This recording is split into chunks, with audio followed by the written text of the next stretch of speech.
This episode of the Farmers Weekly podcast is brought to you by crop protection specialists Certis Belchim.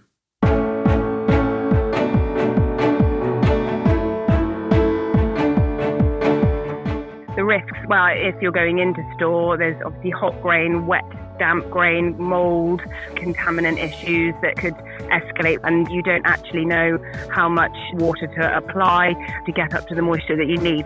As a third summer heatwave shrinks cereal crops, growers are warned against adding water to boost grain yields. With a full report, the government's farming roadmap, words of wisdom or a load of waffle. And as England prepare to meet Norway in the World Cup quarter-finals, Norwegian footballing superstar Erling Haaland explains why he drinks raw milk from a Cheshire dairy farm.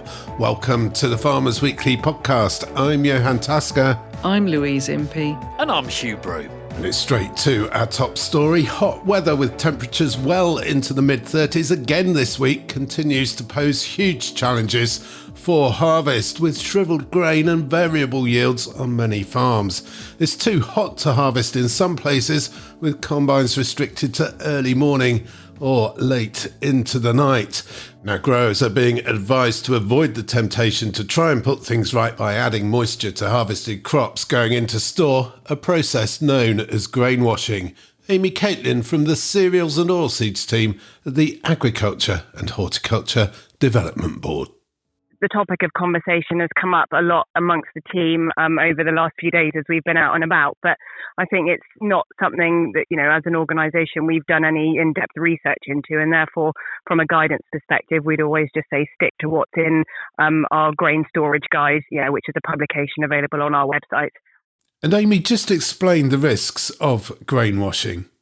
The risks, well, it's, obviously if you're going into store, there's obviously hot grain, wet, damp grain, mould, contaminant issues that, could escalate whilst they're in store. And it's such an unknown, isn't it, that you don't actually know how much water to apply, and then actually what sort of the moisture, how to get up to the moisture that you need. So unfortunately, it's just, I would say from a guidance perspective, it's very, finger in the air that, we don't really know, we don't really enough to be able to, give some sort of concrete guidance on it, unfortunately.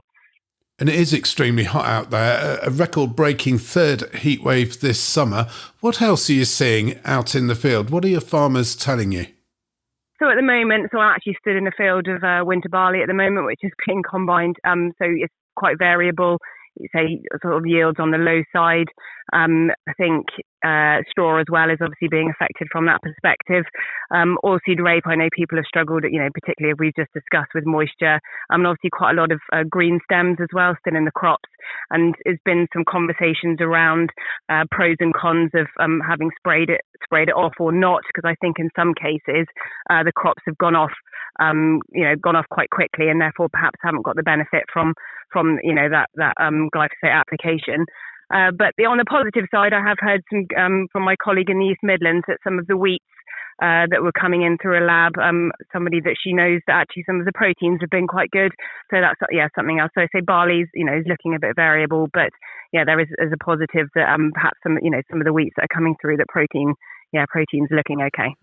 Too soon, of course, for the full picture, Amy. Yields always variable at this stage of the game. Yeah, absolutely. Yeah, no, it's very, very early days. And like I said, it's just a snapshot of some of the conversations that we've had, myself and my colleagues out over the last few days. And obviously we'll have, hopefully, once we've got more data and as things progress, we'll be able to publish some more information on that sort of in a few weeks' time. That's Amy Caitlin from the AHDB. Louise, grain washing, something to avoid, or certainly think very, very carefully about before you turn the tap on.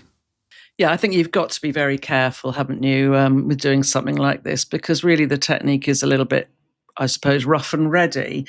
I think the advice is going to have to be just stop harvesting in the heat of the day. And that's something that people, I think, have been doing anyway. But you're going to have to start early and then stop and then pick up again and go on later when grain temperature and grain moisture has recovered a bit. So it's not what people want to hear at such a busy time of year. I'm fully aware of that.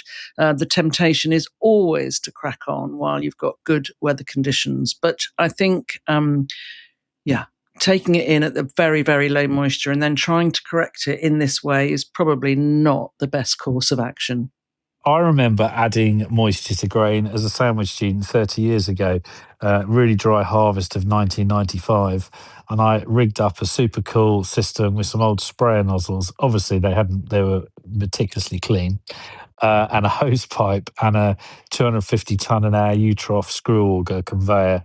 And I had some quite good results there, putting 1% or 2% back on the weight of the wheat that I put through it. Worked very well. And with high input costs and tight margins, you can quite understand why people are going down that route again, or at least considering doing so despite the risks. Lack of moisture, one thing, Louise, but the heat as well. It's not just the very dry conditions, and obviously they are around and a lot of people affected by those, but it's also the extreme heat that we're having at the moment. And they are both issues really for harvest because people are having to stop harvesting and avoid the hottest part of the day because the grain is just becoming too dry. So, we have these guideline moisture levels that we know that they want grain harvested at. And so we're beginning to exceed those. So people are having to stop. They're having to harvest early in the morning and then much later on in the day and through the night. So oilseed rape, people have been cracking on with that. I think that's going reasonably well for them. Barley is definitely a more mixed picture at the moment. And I think some of these cereal crops are causing a bit of concern now. That mainly seems to be around the first heat wave that we had, which was in May, wasn't it? So that's when cereal crops are flowering, or wheat is flowering, certainly. And they seem to think that they are seeing some results from that. So that's probably about as far as we've got into it at the moment. And obviously it will be very different in other parts of the country where perhaps it hasn't been quite as hot as it is down here. And Hugh, silage, second cut silage, a challenge as well on the livestock side. Do you know what? Yeah, I think on the whole, people have had reasonable cuts of silage. I'm up in Scotland this week, and actually coming up through the northwest, it's the land of milk and honey up here because they've had loads more rain than we've had in the south. But that said, it comes with its challenges because, of course, the rain has, for some producers, meant that the rain's been there. Then they've had loads of lovely heat up here. So, of course, it's forced the grass on into head and possibly they're attacking their second cuts slightly later than they would like to, given that they're starting to put a head up, which isn't the best thing to be cutting if you're going for tip-top silage. But that said, abundance of grass in the north and northwest, and some maize crops looking pretty epic as well up here, again, where they've just had loads of rain. I mean, it's just like the weather's moved north 250 miles in the last 15 years, hasn't it? Yeah, more maize crops, whether for livestock feed for anaerobic digestion or indeed maize is certainly being grown further north. Louise, back in your neck of the woods down south and east, some of these crops, they're looking okay in the field, but going through the combine and yielding very poorly indeed. Yeah, drought stress, most definitely. That dry spell in April, actually, people were saying then, definitely lost some tillers and it's not going to be as good a harvest as we'd hoped it was going to be. But I think then we're on the third heat wave now, aren't we? So I think we're really beginning to see the effects of some of this heat stress, which is a shame because all of these crops started life off very, very well. But there's still a long way to go. So we have to be hopeful that, the results are better than people are fearing at the moment. And the heatwave due to continue for about another week. There is some rain on the horizon, though, within the next 7 days. We'll have to see how that goes. If you do want to get in touch with us and let us know your latest harvest results, then text the word farm followed by a message to 88440. We'll give you a shout out here on the Farmers Weekly podcast. The Farmers Weekly podcast. And now a special word from Certis Belchim about take-all, a particular disease risk for second and third cereal crops in tighter rotations. A good control strategy is key, including flexible cultivation decisions. Different seasons require different approaches, but when it comes to take-all, the focus has to be on creating the best possible environment for early, healthy root development. Unmanaged cereal volunteers and grassweeds can provide opportunities for the disease to build, but one of the biggest challenges with take-all is that it's often difficult to spot until it's too late. That's why take-all is sometimes called the invisible invader. Take-all silently attacks the root system below the soil surface, destroying yield potential even though the crop above ground might appear healthy. That's where seed treatment comes in. Latitude from Certis Belchim works by protecting roots during establishment, helping crops maintain stronger, healthier root systems for longer. Valuable protection, especially when conditions are challenging. Treatment works best as part of a full integrated strategy.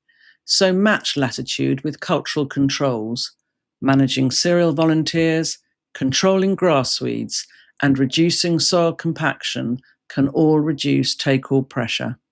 Better roots, better establishment, and better resilience. That's a strong foundation for second and third wheat success. Make sure your seed is treated with latitude from Certis Belchim. The Farmers Weekly podcast. Now, is the government's plan for farming worth the paper it's written on? Launched just last month, Defra's long-awaited farming roadmap sets out government plans for farming up to the year 2050. It's been welcomed in some quarters, but ridiculed in others. Defra Secretary Emma Reynolds defended the roadmap when she was quizzed by MPs this week on the House of Commons Efra Committee. Here's Efra Committee Chairman Alistair Carmichael. We want farming that's going to be more productive and profitable, but I'm not seeing anything other than a vague aspiration there. Well, there are nearly 300 actions in the farming roadmap, as you'll have seen. So I wouldn't say that it's light on detail. Obviously, there's more detailed plans to go up to 2030 than there are beyond 2030. We do indicate some directions of travel beyond 2030, but obviously the more immediate period is where we've set out more detail. It is a 25-year roadmap, but only targets for the first 5 years, metrics for the first 5 years. Well, I mean, the most detailed actions in the roadmap are for the first 5 years. Mm-hmm. And then we set out direction of travel. But this is the first time obviously the government has ever done this in England. Mm-hmm. And it has been broadly welcomed. There may have been some criticism, which is fine. We're happy to Well, I'll read you one of the James Rebanks on Twitter said, "It's a vacuous pile of waffle, completely empty of the commitment or the investment to get food security and climate change resilience or deliver actual scaled-up nature recovery." I'll not read his final line. I'll have to pull myself up. Sure. Well, I mean, look, I haven't got them with me, but I could read you a number of quotes where it has been welcome. So, we're never going to please everybody. If we did that, we'd never do anything, would we? As Defra Secretary Emma Reynolds quizzed by Efra Committee Chairman Alistair Carmichael. Well, last week at Groundswell, Louise caught up with Alistair Carmichael and asked him for his verdict on the roadmap. First, though, he talked about his Efra Committee role and holding the government to account on food and farming policy. My personal agenda, when I took on the job in Efra, I kind of thought to myself, what do I want to do with this? I've just passed the 25-year mark as a Member of Parliament. I'm past that point in my career where I'm going to do a job just for the sake of it. So I felt this is stuff that I know, it's stuff I was brought up with. It's very much central to the communities that I represent in Orkney and Shetland. So what's my piece of work going to be here? And one of the pieces of work that I identified was shaping a definition of food security. and food resilience. Because everybody says that food security is national security, but we don't seem to have any clear understanding of what that actually means. So, from my own background, beef and lamb, I'm a hill farmer. I come from a hill farming family.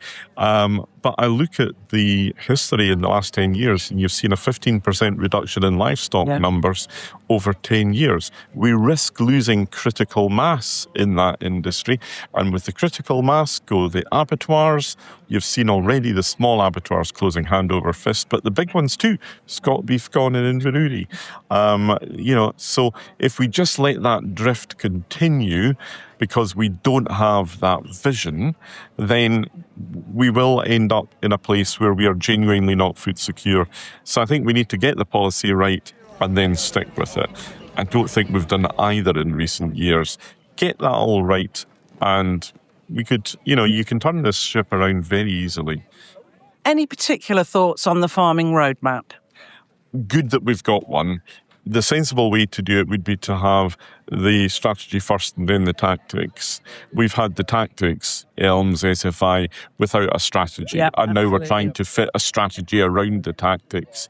And, you've seen the opening of SFI, and we've had a massive amount of uptake in the first 24 hours. And that just tells me that, this is an industry that's desperate for a bit of help and a bit of support. That can be a positive or a negative. If we keep staggering on from opening schemes to closing schemes to helping one sector, so we're helping new applicants and we're helping upland small farms this time, but next time, if you don't get in the window this time, it's going to be designed for somebody else. Look at the industry as a whole and do what you can to support it and have that outcome. So the farm roadmap, to answer your question, fine as far as it goes, but I'm not seeing the vision that I want there. I asked Emma Reynolds, farming is 0.6% of our GDP. If we do all these things, what share of GDP will we provide then? Still not got an answer. So, vision. It's the vision thing. Clarity. Alistair Carmichael, thank you very much. Thank you very much. I enjoyed the chat.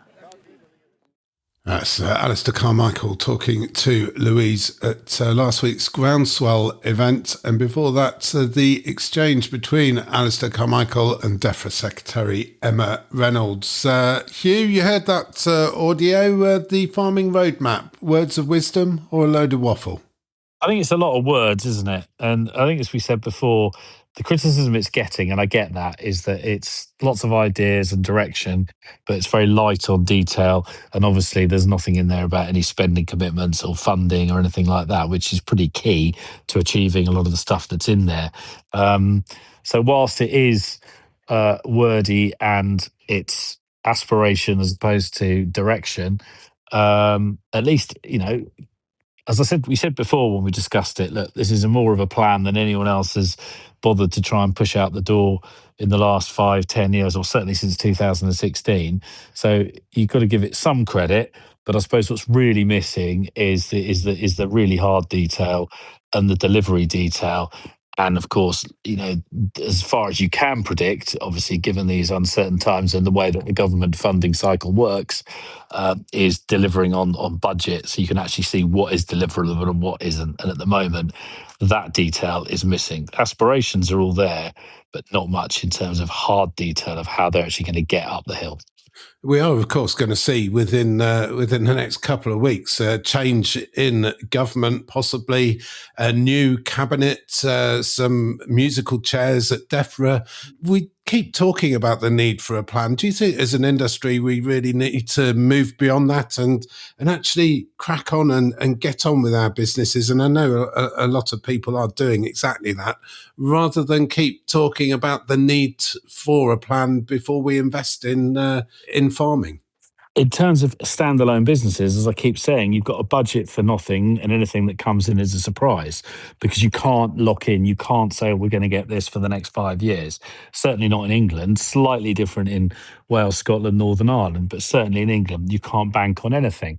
But I think where we do need a plan, and where we do need to really start to join up, and whether this is government getting involved or whether it's farmers themselves getting involved, is thinking about better ways of making our industry more resilient when we talk about, say, for example, fertilizer supply? Are we optimizing nutrient flow in this country? Could we be, for example, getting groups of farmers together, getting government funding together to, for example, on an industrial scale, pelletized chicken manure, so we can move nitrogen from the west to use on soils in the east. I mean, that's just one example of the stuff that we need a plan together to make the industry more resilient, so that when our friend in the White House, obviously he's on a bit of his futures numbers on his oil price is obviously a bit rubbish this week, so he's thrown a few more missiles into the job.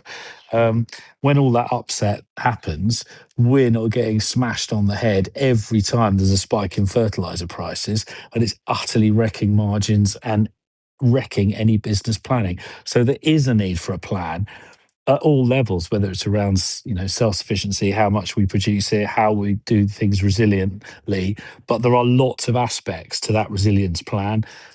Some of it is touched on in the farming roadmap, which is really good, but ultimately it comes down to delivery, and also about incentivizing farmers to actually get off the backsides and get together and do some more of that stuff themselves as well. And Louise, Alistair Carmichael suggesting to you at Groundswell that the process of the farming roadmap almost undertaken back to front, Defra almost putting the cart before the horse, as it were.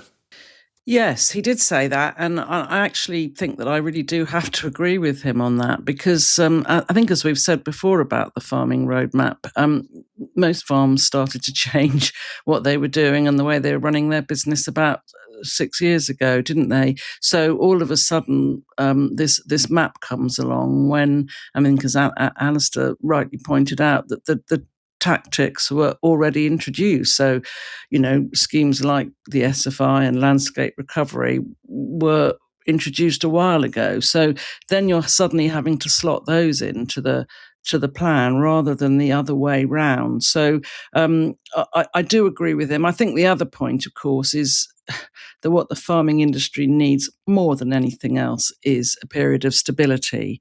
And the problem with the roadmap, not necessarily it on its own, but the problem with the way that the whole process has been conducted is that there isn't much trust and confidence at the moment in the farming industry, in the government, and in what they're going to do. So, unfortunately, I think the roadmap has been a bit tarnished with that, in that they say, well, it's all very well, this is what you've put down, but actually, are you going to stick to that? Is that really what you want to do? Because there's been so much flip-floppery going on in the last couple of years. So I think Alistair Carmichael has some very good points to make on that. And I know that he has challenged them on it quite robustly.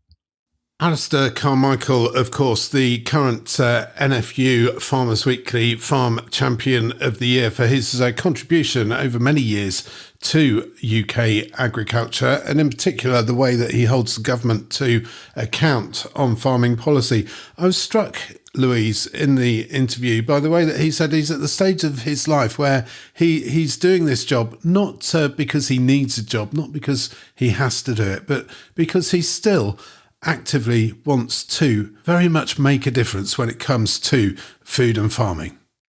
Yes, it is good to see that. And, he has got the knowledge, that is his background. As he pointed out in the interview, he was brought up on a farm. So he totally understands the issues, the challenges, and everything else that goes with that. So, yeah, I think he's absolutely in the right job. He's the right person for the job. And let's hope he's happy to continue for a bit longer. Yeah, born on the island of Islay, and now, of course, the MP for Orkney and Shetland. Hugh, you're in Scotland yourself this week. You won't be popping along to see Alistair Carmichael and having a bit of a cup of tea and a chinwag with him, will you? No, I've no plans to. Louise is absolutely right about the stability thing. And I think we've also got to remember, as whinging, moaning, poor, hard-up farmers that we all are listening to this, that its other sectors are equally as moribund in terms of lack of stability and foresight.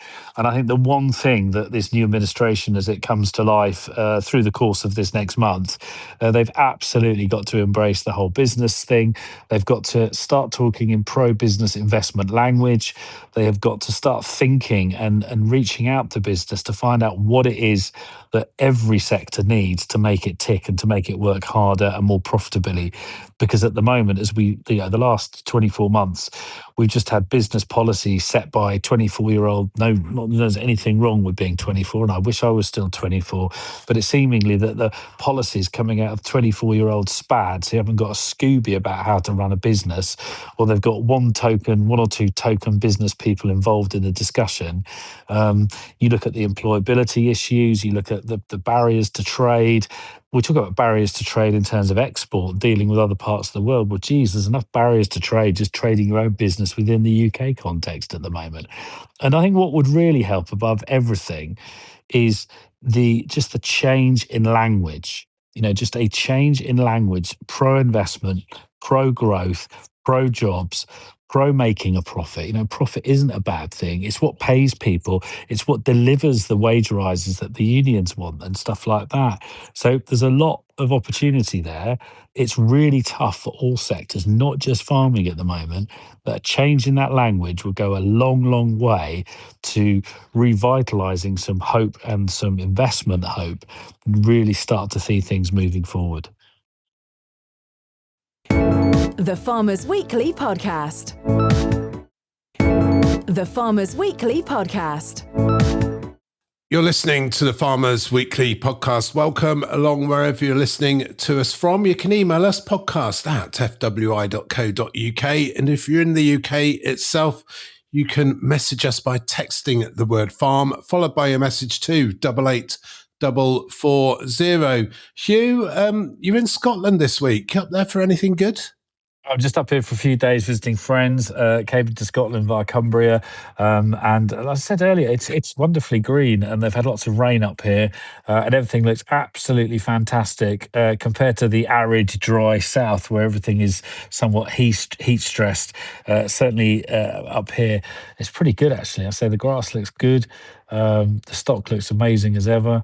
The maize looks good, and also it's surprising how much further north that maize acreage is creeping, which is obviously a really useful inclusion to a lot of producers up here who perhaps 10 or 15 years ago wouldn't even dream of growing maize, and you're just starting to see it just creep ever further north as the heat is just creeping ever further north. And the heat at home has been pretty oppressive again this week, which hasn't been helpful. Not as bad as it was on Heatwave 2, so this is what Heatwave 3, but it's certainly challenging, isn't it, for day-to-day operations.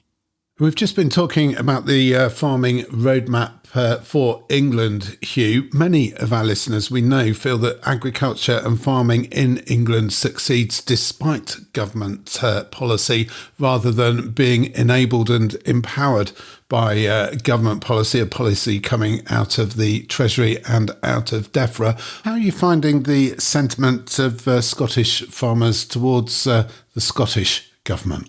Yeah, I mean, look, there's a sentiment there they want to make things work, but I think ultimately there's also, whilst you could argue that certainly in the case of the Scottish and the Welsh system and the Northern Irish system, there's more universality to the payments.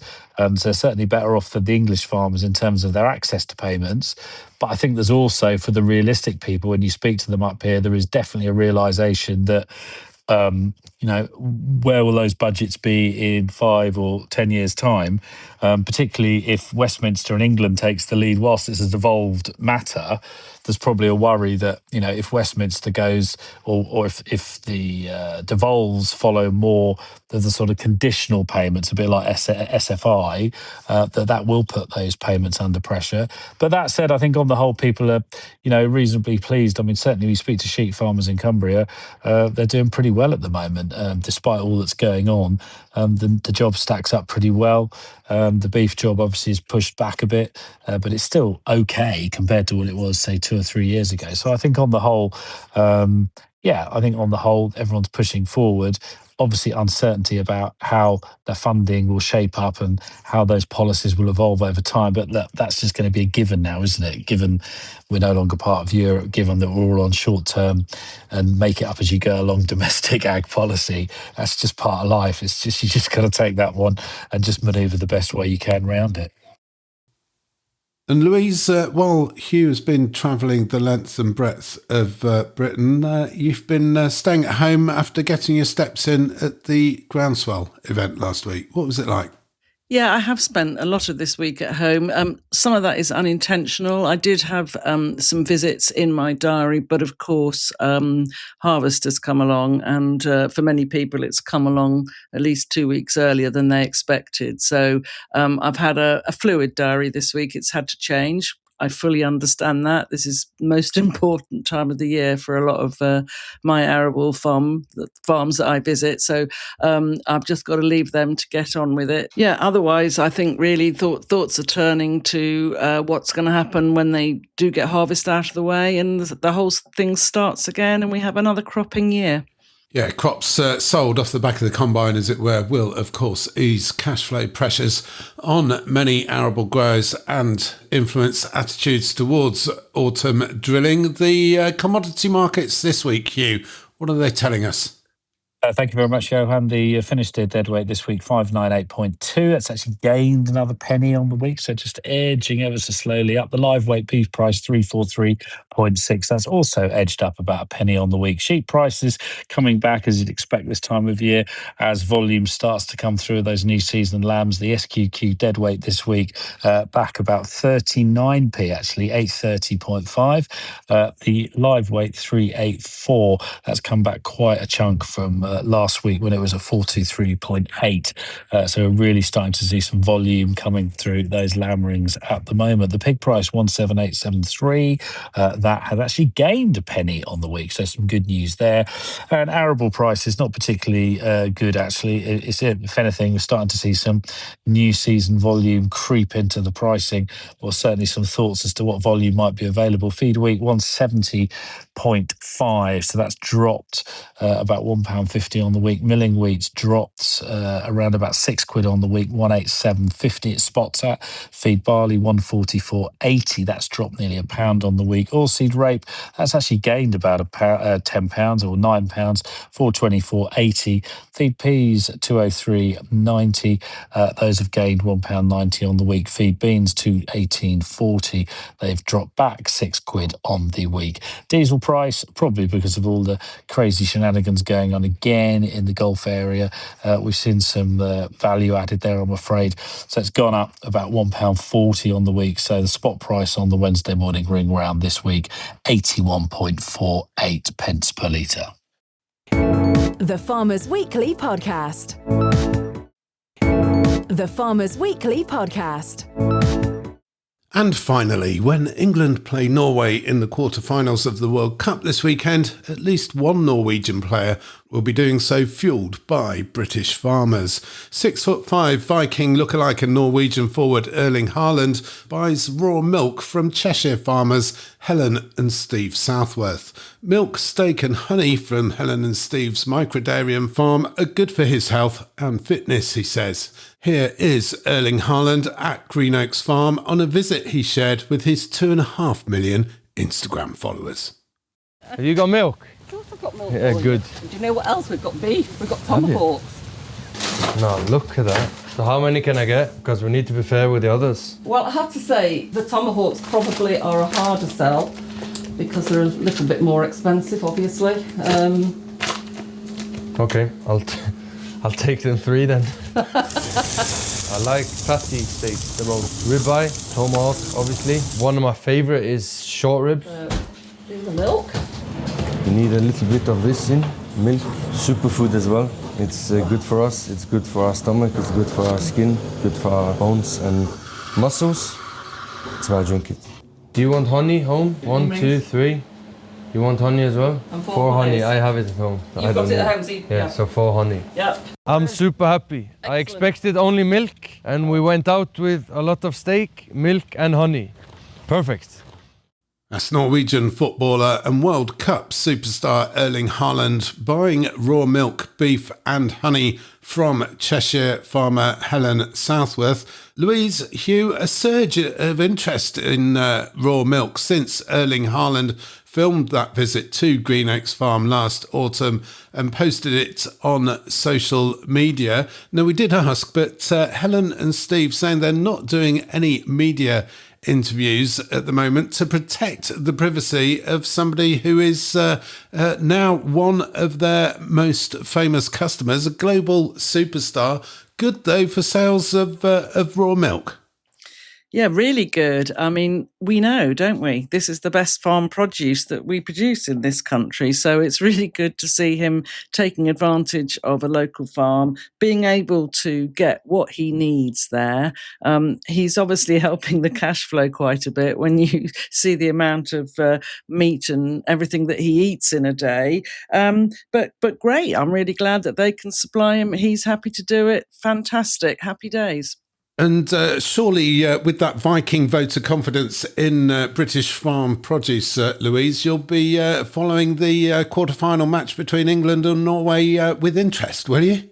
Well, I'm not sure about that. I'll be totally honest with you, Johan. I've actually rather been enjoying the tennis more than the football. But having said that, good luck to England. We've got to hope for the right result, the best result. Let's see them go forward to the next round. And for any Farmers Weekly podcast listeners who are wondering what a Norwegian footballer is doing on a Cheshire dairy farm, it is, of course, not too far from Manchester. And Erling Haaland plays for the Premiership side, Manchester City. Hugh, raw milk and steak, good for beef farmers as well as dairy farmers.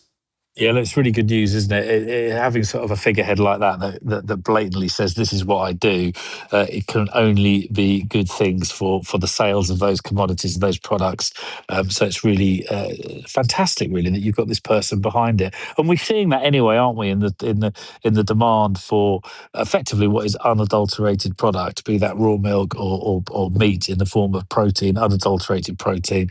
Demand is great across all sectors at the moment. Even with the pressure on beef prices because the numbers are up, the volumes being consumed are not that shabby. They go back marginally year on year as people's choices change, but overall, pretty healthy consumption. And when we look what's happening in the States there, oh my word, I mean, the consumption there on beef is just off the scale. So, long may it continue because we've got plenty to produce and it hopefully, aside all the other nonsense going on around government policies and support and everything else, if you've actually got people that are in it for the long term and want to consume it, that's one thing that does encourage people to move forward and invest in those productions. So that's a good thing. And are you going to be watching the football yourself, Hugh? I'm not going to be watching the football, Johan, probably because I'm a bad omen. I didn't watch the Mexico match and look how that turned out. When I worked as a journalist in a newsroom in Reading many years ago, which was tied to the football club, it actually got to the point that if I did I was banned from doing the Saturday morning news shift if they were playing at home because they would always lose. So I'm going to carry on with that thing and I'm not going to watch it. And let's hope that they push on through to the next round. Well, before all our listeners start to think that the Farmers Weekly podcast is a football-free zone, I'm pleased to say that I will be watching the match down the pub with a few friends, and of course will be cheering England on. That, though, is it for this episode of the Farmers Weekly podcast. We do hope you've enjoyed what you've heard. As always, if you have, please do subscribe to us wherever you get your podcasts. And if you've really enjoyed what you've heard, please do leave us a 5-star review. For now, though, until next week, I'm Johan Tusker. I'm Louise MP. And I'm Hugh Bro. Thank you for listening.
This episode of the Farmers Weekly